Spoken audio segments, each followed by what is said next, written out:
Assalamualaikum warahmatullahi wabarakatuh. Izin memperkenalkan diri, nama saya Teguh Pugo Dwi Cahyo dengan NIM 46114220063 dari Prodi Teknik Informatika, jurusan Ilmu Komputer, Fakultas Matematika dan IPA. Izin mengumpulkan penugasan literasi digital, tugas terstruktur 3 tentang membuat video dari topik 1 hingga topik ke-7.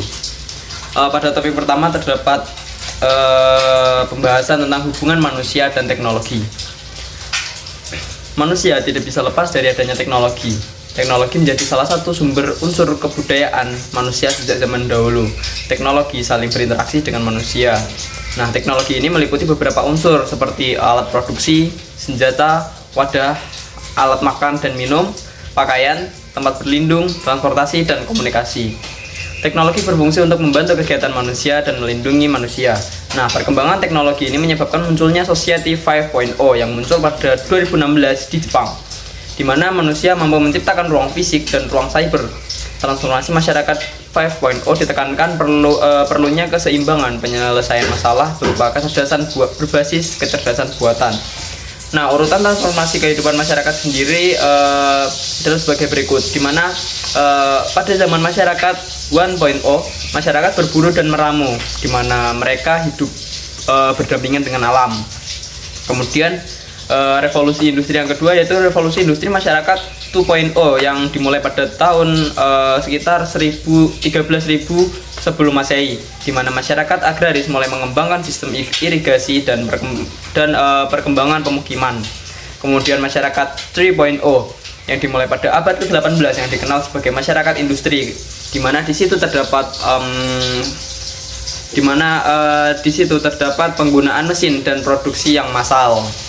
Setelah itu beralihlah ke revolusi industri 4.0, di mana masyarakat 4.0 dimulai pada abad ke-20 yang disebut sebagai masyarakat informasi, di mana penggunaan komputer dan teknologi informasi berkembang dengan pesat.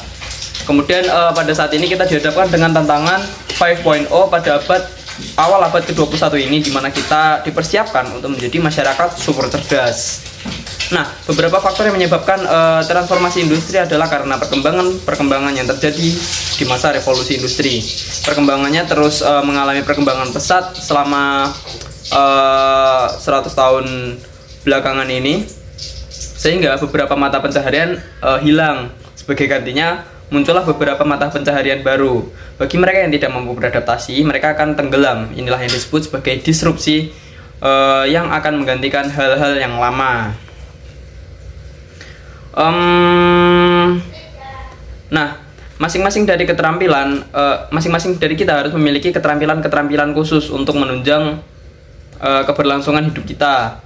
Beberapa keterampilan yang harus kita lakukan adalah keterampilan untuk kecakapan hidup dan karir, seperti fleksibilitas dan adaptabilitas, inisiatif dan pengembangan diri, kecakapan sosial dan lintas budaya, produktivitas dan akuntabilitas, kepemimpinan dan tanggung jawab, kecakapan belajar dan inovasi, berpikir kritis dan pemecahan masalah, kreatif dan inovatif, komunikasi dan kolaborasi kerjasama, kecakapan informasi media dan teknologi, literasi informasi, literasi media, literasi tentang teknologi, informasi dan komunikasi.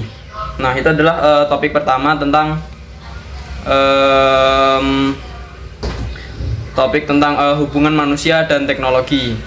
Nah, pada topik kedua sendiri kita akan membahas tentang dampak positif dan negatif dari teknologi. Perkembangan literasi digital akan membuat kita sadar akan potensi pengembangan teknologi informasi dan komunikasi yang terus berubah sehingga kita perlu yang namanya inovasi. Di dunia virtual, kebudayaan dan tata kehidupan mulai berubah, termasuk di sektor pendidikan. Untuk itu perlu adanya meltek atau melek teknologi, di mana kita harus mampu melihat dan peduli terhadap perkembangan teknologi. Dalam perkembangan teknologi ini tentunya ada beberapa dampak. Nah, baik itu dampak positif maupun dampak negatif bagi manusia.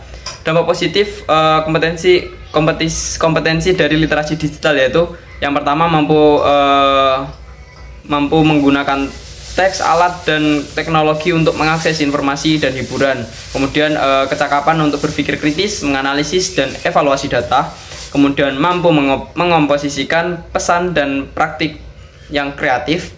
Kemudian mampu untuk berefleksi dan berpikir etis, serta berpartisipasi aktif dalam aksi sosial baik secara individual ataupun usaha kolaborasi dengan berbagai pihak. Jadi, jika informasi digital atau digital information adalah simbol representasi data, sementara literasi lebih kepada kemampuan membaca, menulis, dan berpikir kritis. Nah, dengan demikian kemajuan teknologi secanggih apapun tetap harus bermanfaat dan mengandung kemaslahatan bagi kehidupan manusia secara komprehensif, khususnya dalam literasi sosial. Literasi digital sejatinya mendorong para penduduk di dunia digital atau digital citizen untuk lebih arif dalam menggunakan instrumen teknologi tersebut. Perkembangan teknologi digital juga memiliki beberapa dampak negatif. Tidak bisa dipungkiri bahwa dampak-dampak positif tersebut selalu berdampingan dengan munculnya dampak-dampak negatif. Beberapa di antaranya adalah serangan di dunia maya. Nah, bentuk serangan di dunia maya ini ada bermacam-macam. Yang pertama itu ada DOS atau Denial of Service, di mana ini nantinya akan menghabiskan sumber daya atau resource yang dimiliki oleh komputer. Kemudian ada serangan yang kedua yaitu worm, atau di Indonesia disebutnya cacing. Program worm ini merupakan program komputer yang dapat mengancam dirinya sendiri. Jadi program ini akan merusak dirinya sendiri itu dari dalam gitu. Kemudian ada virus yang merupakan sebuah program menyimpang yang disimpan pada media penyimpanan yang dapat menyebabkan efek yang tidak terduga. Kemudian ada terakhir Trojan. Trojan ini biasanya muncul secara tiba-tiba.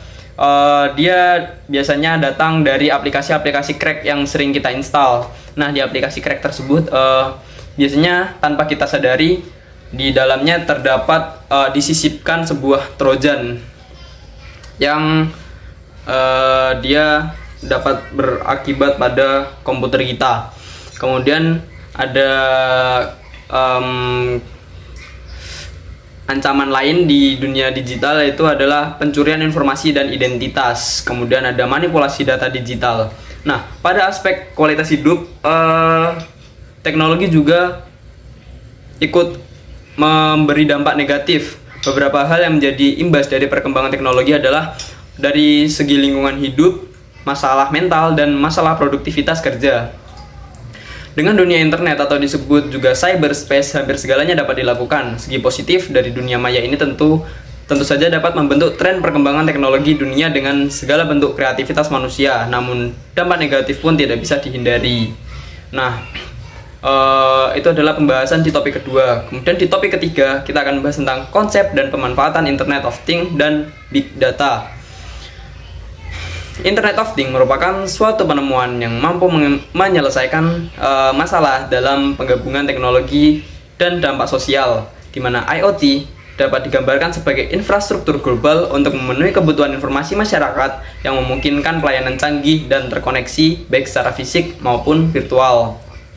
Nah, berdasarkan perkembangan teknologi komunikasi, tujuan dari IoT sendiri adalah untuk menciptakan adanya konsep yang memperluas manfaat dan dari konektivitas internet yang tersambung secara terus-menerus.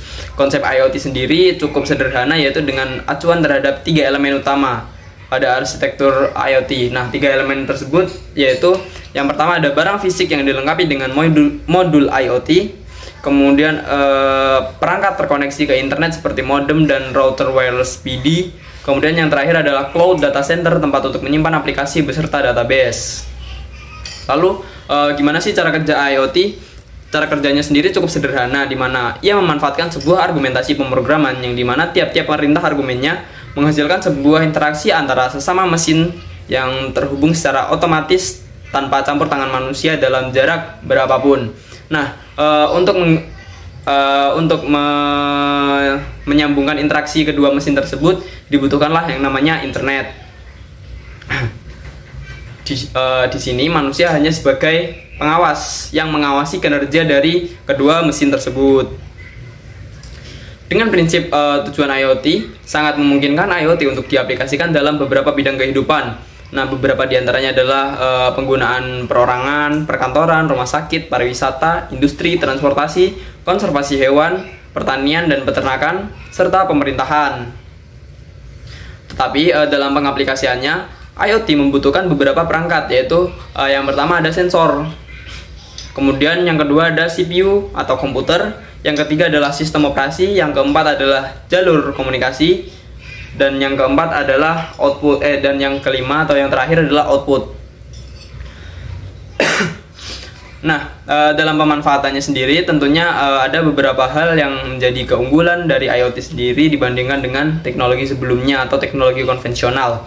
Beberapa kelebihan dari IoT diantaranya yaitu semakin banyak data atau informasi yang didapat. Nah, selain itu ada juga adanya sistem tracking yang memudahkan untuk pengelolaan. Kemudian yang ketiga adalah semakin singkat dan efektifnya waktu dalam pengambilan keputusan. Kemudian yang keempat adalah biaya yang lebih murah dibandingkan dengan teknologi konvensional. Namun di samping dari kelebihannya tersebut atau keunggulannya tersebut, terdapat juga kekurangan dari IoT ini.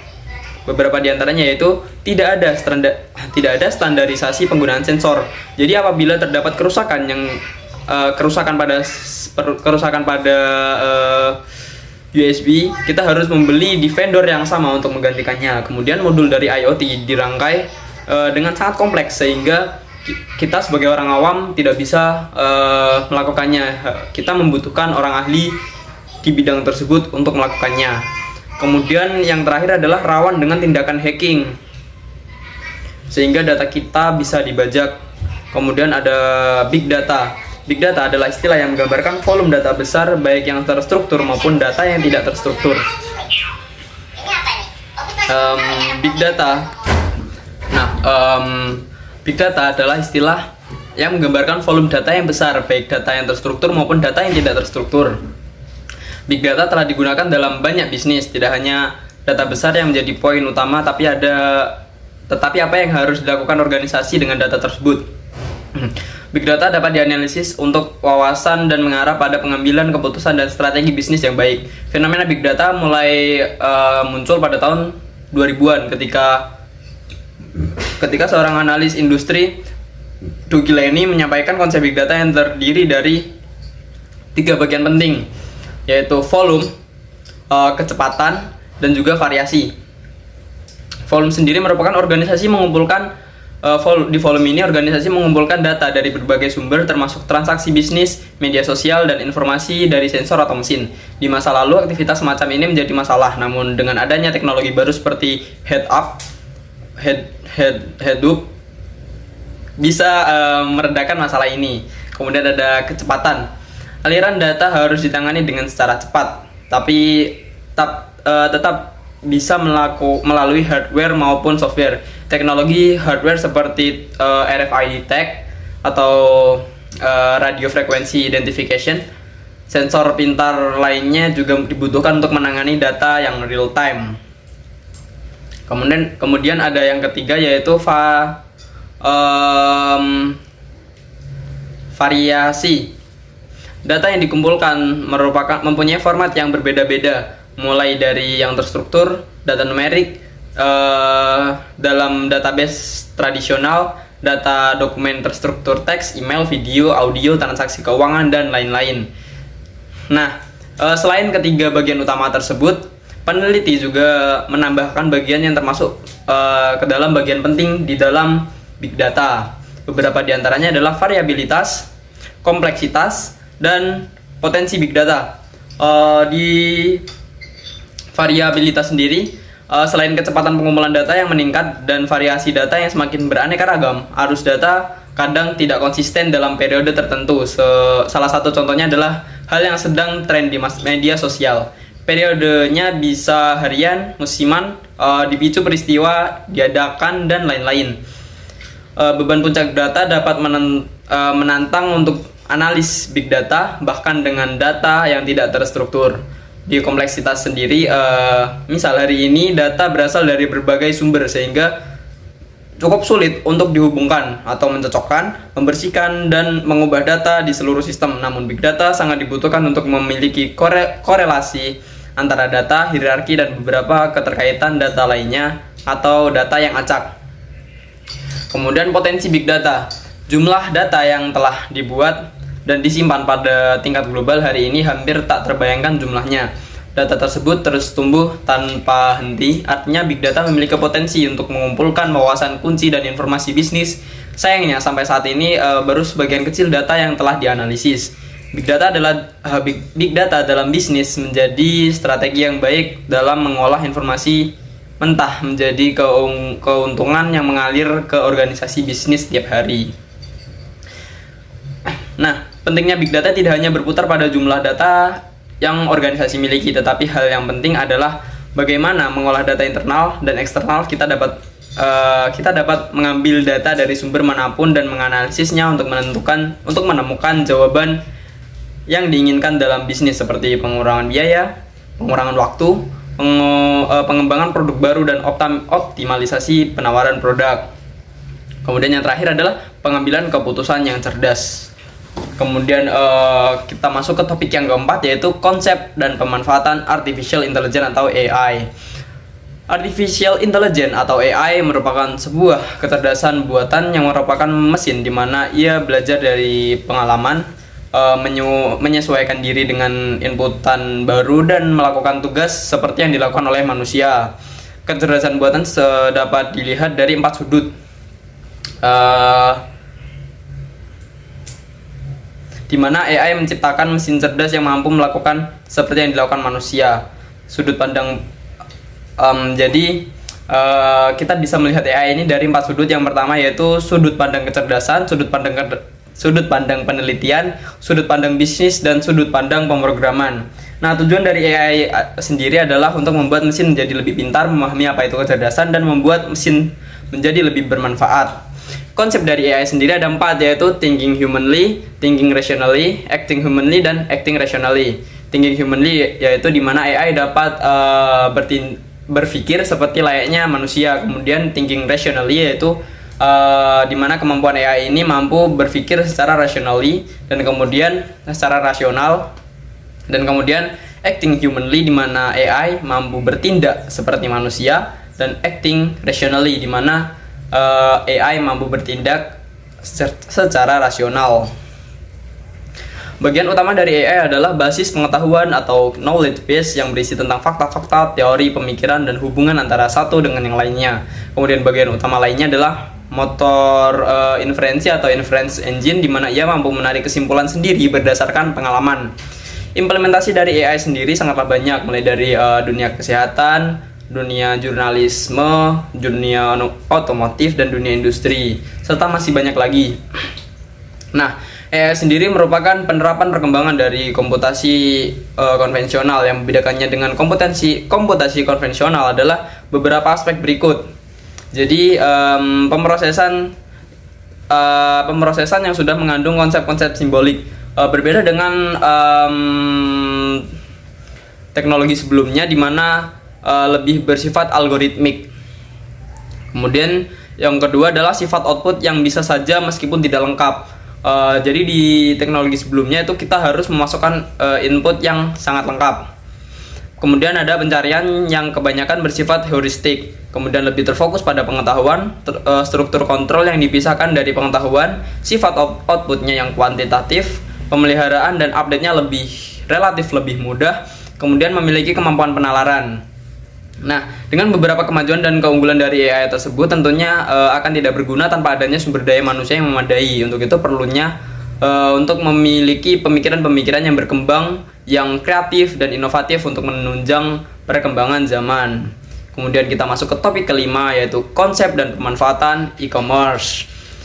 Nah, sebenarnya apa sih itu e-commerce? Nah, e-commerce sendiri merupakan pemanfaatan internet dan web dalam melakukan transaksi bisnis atau transaksi yang tersedia secara digital secara lintas organisasi atau perusahaan maupun individu. Berbagai tipe e-commerce berdasarkan beberapa platform yang digunakan dalam basis transaksi di dunia industri. Setidaknya terdapat sejumlah tipe e-commerce yang dibagi berdasarkan konektivitas pasar, diantaranya yaitu B2C, business to consumer. Kemudian ada B2B, business to business, C2C, consumer to consumer, dan social e-commerce. Kemudian ada mobile e-commerce atau m-commerce. Kemudian ada local e-commerce. Nah, e-commerce sendiri merupakan beberapa keunikan. E-commerce sendiri itu memiliki beberapa keunikan yang menjadi ciri khas dari e-commerce itu sendiri. Beberapa di antaranya yaitu ubiquity, yaitu tersedia secara masif dan cenderung mudah untuk ditemui. Kemudian adalah global research, di mana e-commerce sendiri mencapai pasar global. Jadi dia telah mencapai pasar global tersebut. Kemudian adalah universal standard atau standar yang lebih umum. Informasi richness, di mana informasinya beragam. Interactivity, interaktif. Information density atau dia memiliki informasi yang cukup dalam. Personalization atau customization atau custom. Social technology. Kemudian e-commerce sendiri memiliki beberapa model bisnis model. Bisnis model ini adalah salah satu bagian terpenting dalam industri karena mengungkap bagaimana cara perusahaan mendapatkan laba atau monetizing melalui cara yang belum pernah dilakukan oleh perusahaan tradisional pada umumnya. 8 kunci model bisnis e-commerce value proportion atau proporsi ini. Jadi model yang pertama adalah value proportion atau proporsi nilai. Nah, value proportion ini apa sih? Nah, jadi value proportion ini adalah mengapa pelanggan harus membelinya dari kita. Nah, untuk mencapai kesuksesan pada value proportion, kita harus memperhatikan beberapa aspek berikut seperti personalization atau customization, pengurangan biaya pencarian, fasilitas transaksi dengan mengelola pengantaran produk, model revenue model atau model pendapatan. Di bisnis yang di model bisnis revenue model atau bisnis model pendapatan, maksudnya adalah bagaimana Anda akan menghasilkan uang. Tipe utama revenue model adalah sebagai berikut, yaitu advertising revenue model, subscription revenue model, transaction fee revenue model, sales revenue model, dan affiliate revenue model. Kemudian yang ketiga adalah jenis market opportunity atau kesempatan pasar, di mana di sini maksudnya adalah pasar apa yang akan kita masuki dan seberapa besar. Di sini bisa marketplace maupun realistic market opportunity. Kemudian yang keempat adalah competitive environment atau lingkungan kompetitif. Nah, di sini maksudnya adalah siapa yang akan memasuki pasar yang telah Anda targetkan, yang telah kita targetkan. Nah, aspek-aspek ini dipengaruhi oleh 4 hal. Ada number and size of active competitor, each competitor market share, competitor profitability, competitor pricing, and competitor advantage atau keuntungan bersaing. Nah, apa sih jenis yang keempat 4 apa 5 ya tadi ya, itu adalah competitive advantage atau keunggulan bersaing, dimana keunggulan bersaing ini merupakan sebuah konsep bersaing yang kita miliki di pasar. Untuk itu perlu memahami 5 konsep penting, yaitu asimetris, first mover advantage, complementary resource, unfair competitive advantage, leverage, dan perfect market. Nah, yang selanjutnya adalah market strategi atau strategi pasar. Bagaimana kita merencanakan promosi produk atau jasa yang kita tawarkan kepada target konsumen. Di sini kita harus menyusun strategi yang bagus untuk memasarkan produk kita. Kemudian yang selanjutnya adalah organizational development atau pengembangan organisasi. Nah, apa jenis struktur organisasi yang tepat untuk menjalankan rencana bisnis? Untuk itu kita perlu menjelaskan bagaimana bisnis ini akan berjalan. Kemudian ada manajemen tim atau tim manajemen. Apa latar belakang yang harus dimiliki oleh pemimpin tim? Nah, itu adalah topik yang kelima. Kemudian kita lanjut saja ke topik yang keenam tentang etika dunia cyber. Nah, ini yang menarik. Di dunia cyber atau di dunia digital telah mengubah pola dan metode masyarakat dalam berkomunikasi. Melalui media sosial, masyarakat leluasa mengungkapkan gagasan, untuk dibaca oleh orang lain, bahkan dari ruangan kamar sekalipun. Jadi internet ini mampu diakses dimanapun kita berada. Nah, dari Kemenkominfo sendiri mengungkapkan bahwa pengguna internet di Indonesia saat ini telah mencapai 63 juta orang. Nah, sangat banyak bukan? Dari angka tersebut, 95%-nya menggunakan internet untuk mengakses jejaring sosial.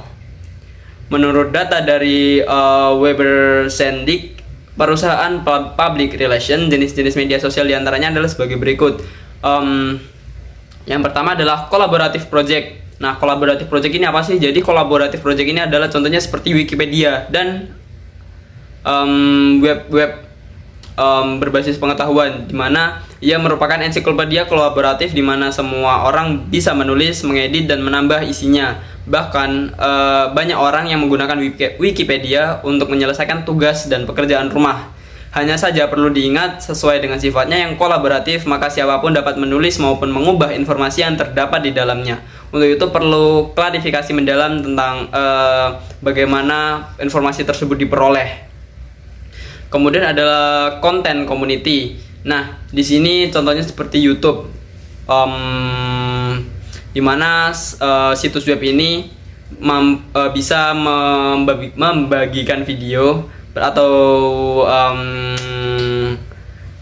membagikan klip secara gratis. Di YouTube kita juga bisa mengunggah video kita sendiri, mempromosikan video klip dan juga musik, dan juga bisa mempromosikan film-film baru. Kemudian yang ketiga adalah blog dan microblog. Sekarang Twitter menjadi salah satu media sosial yang paling banyak digunakan. Aplikasi yang sederhana hanya dengan mengupdate status menjadi daya tarik pada para penggunanya. Kemudian adalah yang keempat, ada social networking sites, dimana contohnya di sini adalah Facebook. Facebook adalah sebuah layanan jejaring sosial yang diluncurkan pada Februari 2004. Bermula dari jejaring sosial yang didirikan dan diperuntukkan untuk mahasiswa Universitas Harvard di Amerika Serikat. Kini Facebook menjadi media sosial paling populer di dunia. Di Facebook kita bisa membagi informasi, foto, video dengan teman dan keluarga. Kemudian yang kelima adalah virtual game world. Virtual game world merupakan sebuah teknologi game online yang berbasis social network, virtual world emulsion.